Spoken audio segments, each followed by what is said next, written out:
Immortal! At dahil nga nabalitaan ko sa chismosa kong kapitbahay na merong bagong flavor ng Joy Ice, ito ang Pearl Milk Tea. At yun nga, nung binuksan natin ay meron talagang pearl yung pinaka-ice cream niya. At yun nga, sabi ni King, sasama raw siya sa mukbang ng ice cream. At pagsubo nga namin ni King, sobrang nag-enjoy kami at tinuloy-tuloy na namin. At syempre, dahil nasarapan kami ni King, ang sabi ko kay King, bili pa tayo? Sige. Ito po.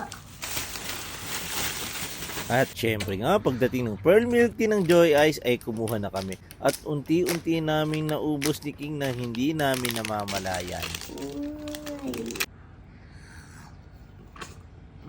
And comment down nga mga ka-basic, mga ka-immortal, kung nakatikim na kayo nitong Joy Ice Pearl Milk. Napakaraming flavor ng Joy Ice ice cream. Pero kung katulad kitang milk tea lover, kailangan masubukan tong ice cream na milk tea. Immortal! At dahil nga nabalitaan ko sa chismosa kong kapitbahay na merong bagong flavor